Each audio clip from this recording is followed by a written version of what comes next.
Bharat Ratna doctor Bhimrao Ambedkar को कोटि कोटि नमन। ये कार्यक्रम डॉक्टर भीमराव अंबेडकर के जीवन पर आधारित है, जहां भारत की जनता के प्रति उनके योगदानों को पूरी सजगता से चित्रित और रेखांकित करने का प्रयास है। कार्यक्रम में दिखाई गई घटनाएं लब्ध प्रतिष्ठ पुस्तकों से ली गई हैं। इस कार्यक्रम के जरिए चैनल की ओर से एक विश्वसनीय, सजग और सकारात्मक प्रयास है कि डॉक्टर बाबा साहेब भीमराव अंबेडकर के जीवन की संघर्ष यात्रा एवं गौरव गाथा पूरे आदर के साथ घर घर पहुंचे और उनके योगदानों से सभी संपूर्णता में परिचित और आह्लादित हों। शिक्षा एक धारदार हथियार है। जब तक पढ़े लिखे लोग अपने दृष्टिकोण में विनम्रता और शील नहीं रखते, तब तक वे एक हिंसक जानवर की तुलना में अधिक क्रूर होते हैं। गोदाम में इतना कचरा, मार को भैया। ठीक है राम जी, सुनो जरा। जी सेठ जी। झाड़ू पोछा करने वाला नहीं आया क्या आज? हाँ जी नहीं। अब महीने में 2-4 दिन आएगा तो कैसे काम चलेगा? लापरवाही की भी हद होती है। पता नहीं भैया भी क्यों ऐसे लोगों को बर्दाश्त कर देते हैं। शहर से आएंगे तो इसको काम से निकाल देंगे बस। सेठ जी उसे समझा दीजिए, शायद खुद को सुधार ले। ऐसी किसी की रोजी रोटी छीनना गलत बात है ना सेठ जी। अरे राम जी, उसे बहुत बार समझाया लेकिन वो समझने का नाम ही नहीं लेता। देखो राम जी, सारे व्यक्ति आपकी तरह कर्मठ और ईमानदार नहीं होते। दुनिया में ऐसे बहुत सारे लोग हैं जो किसी भी हालात में जी लेंगे, लेकिन मेहनत करके अपने हालात नहीं सुधारना चाहिए। ऐसे लोगों पे बिल्कुल रहम नहीं करना चाहिए। मैं बाहर जाके किसी और व्यक्ति को ढूंढ के लाता हूँ, कोई ना कोई तो मिल ही जाएगा। सेठ जी मुझे ही रख लीजिए ना काम पे, साथ साथ ये भी काम कर लूंगा। दूसरे को रखना है तो मुझे ही रख लीजिए, झाड़ू पोछा सब कर लूंगा। आपके मन में जो आए वो पैसे दे दीजिएगा। कैसी बातें कर रहे हैं राम जी आप? मैं और भैया आपकी बहुत इज्जत करते हैं और आप तो सूबेदार रह चुके हैं। मैं भला आपसे ये सब काम कैसे करवाऊंगा? और भैया को पता लगेगा वो बहुत नाराज होंगे। सेठ जी अगर काम सामने हो तो मैं पीछे नहीं हटना चाहूंगा। मेरा बेटा, बड़ा बेटा घर छोड़ के चला गया है। उसे ऐसा लगता है कि उसका बाप इतना काबिल नहीं है कि अपने बच्चों को पढ़ा सके, घरवाली का इलाज कर सके। मैं नहीं समझा पाया उसको, लेकिन सभी जिम्मेदारियों को पूरा करने में उसका बाप सक्षम है।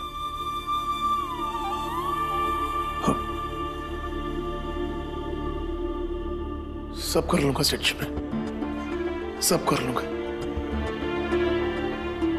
इसलिए थोड़ा ज्यादा पैसे कमाने के लिए चाहे जो सही मुझे काम दे दीजिए।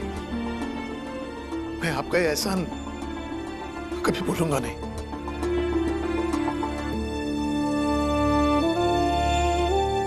ठीक है राम जी, मैं एक काम करता हूँ, मैं आपकी तनख्वाह बढ़ा देता हूँ, लेकिन आप ये सब काम मत कीजिए।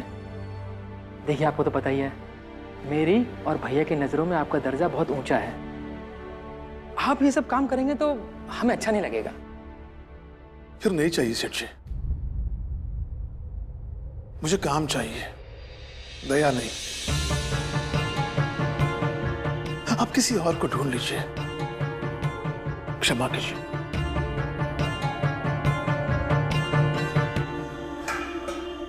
ठीक है राम जी सतपाल, ठीक है। अब समझ में आया भाई भीमराव के इतने चर्चे क्यों हैं। भाई जिसका बाप इतना स्वाभिमानी है, बच्चे पर कुछ तो असर होगा ना। जैसा आप चाहोगे वैसा ही होगा। अब आप ही ये सारा काम करोगे, लेकिन हाँ एक बात, आप मेरे सामने ये सब काम मत करना। मैं बाहर दुकान पे जा रहा हूँ, काम हो जाए तो मुझे बता देना, मैं आ जाऊंगा। शुक्रिया। और हाँ, भैया अगर कुछ पूछेंगे तो उनको जवाब आप ही देना। जी सेठ जी।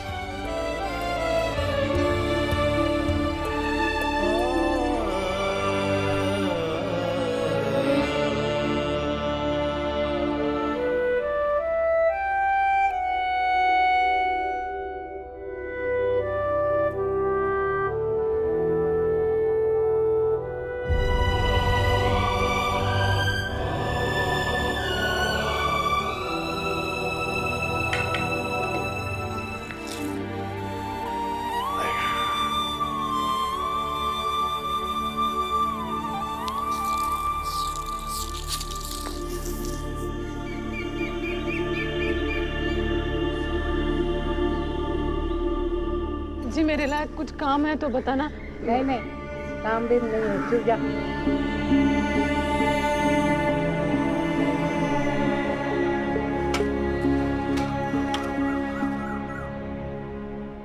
जी मेरे लायक कुछ काम हो तो बताना, मुझे बहुत जरूरत है। तू सतपाल की बीवी है ना?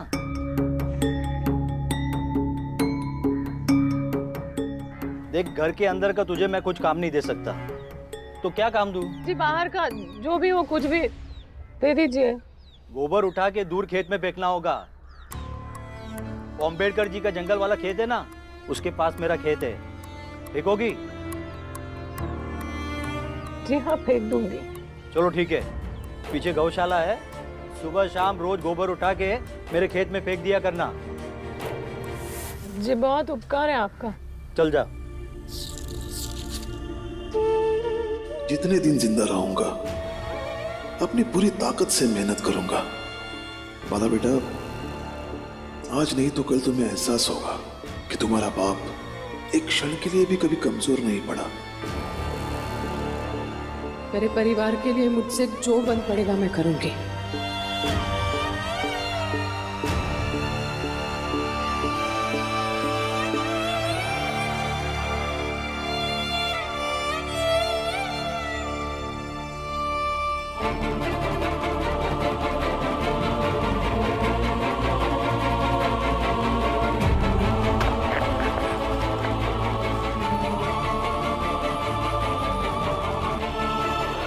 मैंने तो कुछ लोगों से बात भी की है। वो लोग कह रहे थे कि 10-15 दिन मेहनत करके सीखोगे तो अच्छा बाजा बजाने लगोगे, और कुछ महीनों में तो कमाई भी शुरू हो जाएगी।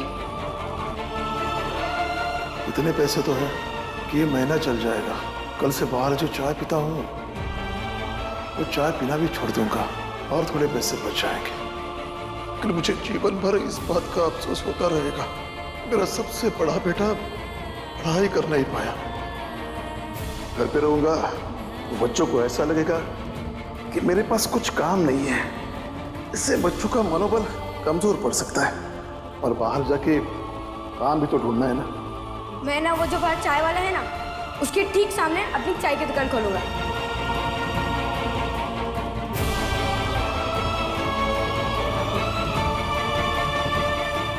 या तो अपनी बीवी का इलाज करवा ले या बेटे को पढ़ा ले।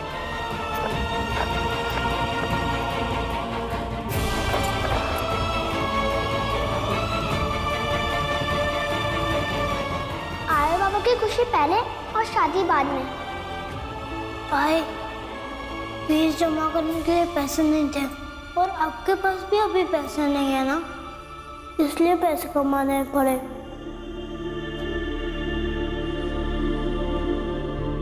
भीम! भीम! क्या हुआ? भीम, वो लड़की जिसे तुमने पढ़ने के लिए कहा था, वो अभी स्कूल आई थी तुमसे मिलने, पर तब तक तुम चले गए थे। क्यों? मुझे क्या पता, लेकिन उसने तुम्हें मिलने के लिए बुलाया। अच्छा ठीक है, कहाँ मिलने बुलाया? वो बड़ी जात के लोगों का मोहल्ला जहाँ खत्म होता है ना, वहीं पर एक आम का बाग है, उधर ही बुलाया। अच्छा ठीक है, लेकिन ध्रुव तुम कहाँ जा रहे हो? हमारे साथ चलो।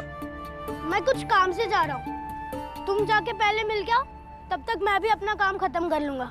ठीक है ध्रुव।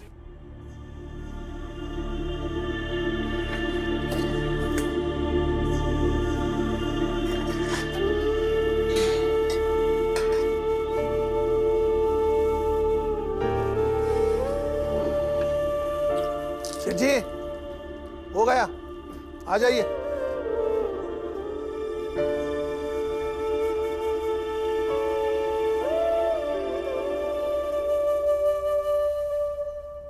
और राम जी, साथ में खाना खाते हैं। सेठ जी, मैं आपके साथ। अरे देखो राम जी, आपने काम अपनी शर्तों पे किया था ना, अब खाना तो आपको खाना ही पड़ेगा, चाहे कुछ भी हो जाए। आप बैठो। अरे बैठो ना, साथ में खाना खाएंगे, बैठो।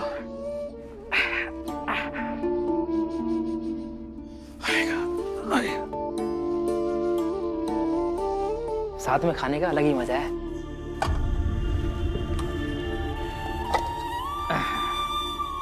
लीजिए राम जी, खाइए। शुक्रिया। राम जी, हमारे बाबा बहुत सीधे और ईमानदार थे। जब हम अपने बाबा के साथ अपने पैतृक गांव में रहते थे तो पूरे गांव के लोग हमारे बाबा को बहुत परेशान किया करते थे, लेकिन हमारे बाबा कभी भी किसी को जवाब पलट के नहीं देते थे। और हमारे बाबा ने हमें भी ये शिक्षा दी कि किसी को जवाब मत दो।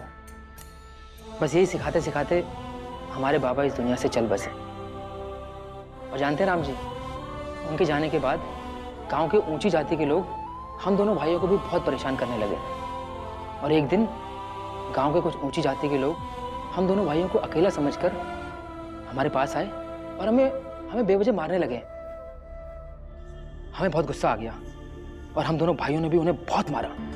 इतना मारा कि मारते मारते उनको बेहोश कर दिया। लेकिन हम समझ गए कि जब इन लोगों को होश आएगा तो ये हमारे परिवार वालों के लिए खतरा बनेंगे। इसलिए उसी समय हम दोनों भाई अपने परिवार के साथ वो गांव छोड़कर यहाँ आ गए।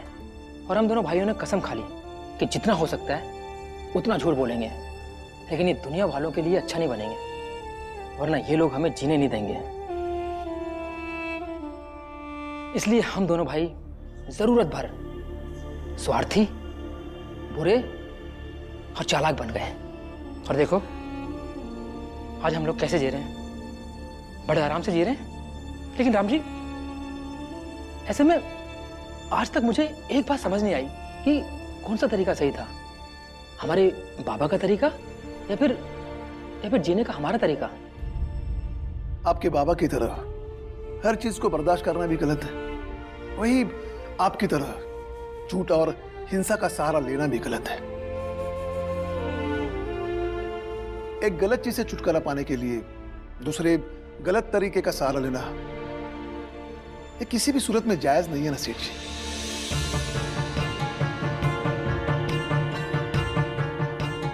माफ कीजिए सेठ जी,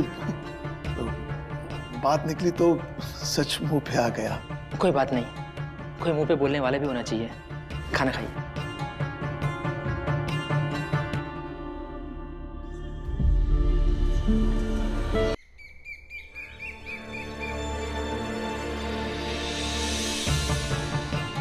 ये दोनों सतपाल के बेटे हमारे मोहल्ले में ऐसे क्या कर रहे हैं?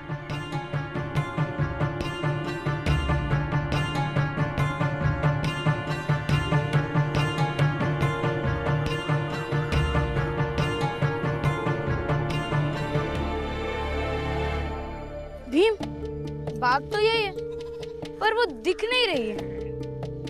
मैं इधर हूँ। क्या हुआ आपको?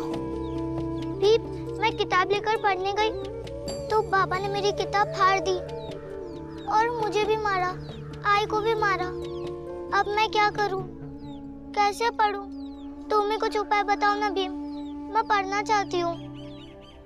रोज रोज मार खाने से तो अच्छा है तुम पढ़ाई छोड़ दो। नहीं, मैं पढ़ना चाहती हूँ, इसलिए तो भीम से मिलने आई हूँ। लेकिन भीम इसमें क्या कर सकता है? कर सकता है, भीम ही तो कर सकता है। इसने बहुत मुश्किलों से लड़कर पढ़ाई की है। इसे पता है कि इस मुसीबत से कैसे लड़ते हैं। अगर ये मुझे लड़ने का तरीका बता देना तो मैं लड़ लूंगी। बाबा कहते हैं कि लड़ने का एकमात्र तरीका होता है संघर्ष करो। सामने वाला चाहे जितना खतरनाक हो, ताकतवर हो, लेकिन तुमने जो सोच रखा है उसको करने पर अडिग रहो। लेकिन भीम, बाबा के सामने आई भी कुछ बोल नहीं पाती है, तो मैं कैसे उनके सामने अडिग रह पाऊंगी? पीछे नहीं हटोगी तो रह लोगी। चाहे कोई कितनी भी बाधा पहुंचाने की कोशिश करे, तुम हर बाधा को पार करती जाओ। देखना, एक दिन तुम्हारी जीत होगी, तुम्हें विजयी होगी। धन्यवाद भीम, तुमने मेरा हौसला बढ़ाया, इसलिए ले लो। ये क्या है? खीर। उस दिन दुकानदार ने तुम्हें दूध चावल नहीं दिया था ना, इसलिए मैं खीर बना के लाई हूँ। हम ये नहीं ले सकते। तुमने मुझे पढ़ने का मार्ग बताया, इसलिए उसे गुरु दक्षिणा समझ के ले लो। हाँ भीम, कोई इतने स्नेह से दे रहा तो मना नहीं करते। धन्यवाद। चल मैं चलती हूँ। भीम, बड़े लोगों की घर की खीर का स्वाद भी अलग होता होगा ना? मुझसे तो रहा नहीं जा रहा, मैं खा रहा हूँ। आनंद भैया, हम घर जाते हैं। मंजुला दीदी और तुलसा दीदी के साथ मिल बांट के खाएंगे। अच्छा चल ना, चल चल चल जल्दी चल। आनंद भैया, आनंद भैया ना खाने के नाम पे रुक ही नहीं सकते। पता नहीं खाने को देख क्यों नहीं क्या हो जाते। आनंद भैया कहाँ भाग रहे हो?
क्या हुआ भीम?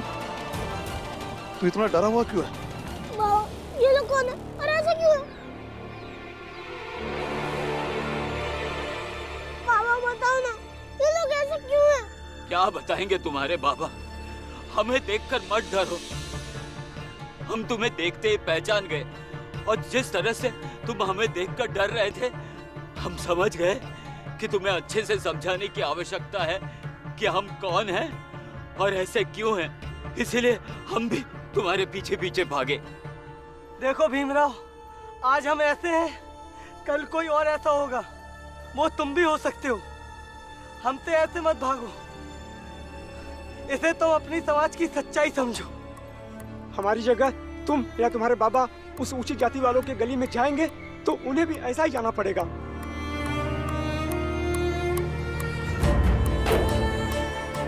नहीं, ऐसा कभी नहीं करूंगा। बाबा बताइए ना, मैं ऐसा कभी नहीं करूंगा। तुम्हारे बाबा क्या बताएंगे, हम बताएंगे। ये मटका देख रहे हो ना, ये इसलिए है ताकि हम जब ऊंची जाति वालों के मोहल्ले से गुजरे तो हमारा थूक उनकी जमीन पर ना गिरे। और ये पीछे झाड़ू इसलिए ताकि जिन रास्तों पर हम चले उन पर हमारे पैरों के जो निशान बन जाए तो ये झाड़ू से मिटा सके।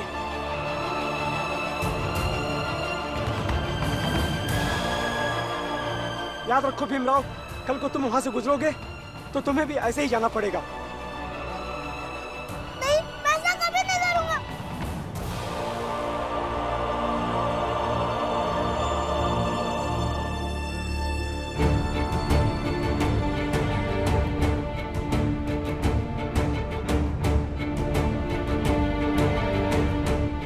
दिमाग खराब हो गया क्या आप लोगों का? ये सब क्यों बताया मेरे बेटे को आप लोगों ने? वो इन सभी चीजों से बिल्कुल अनजान है। अनजान है तो क्या जीवन भर रहेगा? आज नहीं तो कल उसे जाना ही पड़ेगा। रामजी सकपाल, अपनी आंगन में चाहे जितना फूल खिला लो, हमारी जिंदगी में तो कांटे ही कांटे, और वो कांटे तुम्हारे बेटे को एक दिन चुभेंगे। मैं कतई ऐसे होने नहीं दूंगा। मेरा बेटा भीम ऐसा कभी नहीं करेगा। वो एक योद्धा है, उसे अपने समाज की बेहतरी के लिए लड़ना होगा। वो इन सभी बुराइयों को कभी गले नहीं लगाएगा, बल्कि सबका अंत करने के लिए लड़ेगा, और उसको मैं तैयार करूंगा। दिन में सपने मत देखा करो राम जी। सच को जितनी जल्दी स्वीकार लोगे तुम्हारे लिए अच्छा होगा, और तुम्हारे बेटे के लिए भी। इस बात को उसे क्यों नहीं समझाते कि बड़े लोगों के थूक से भी हम बदतर हैं।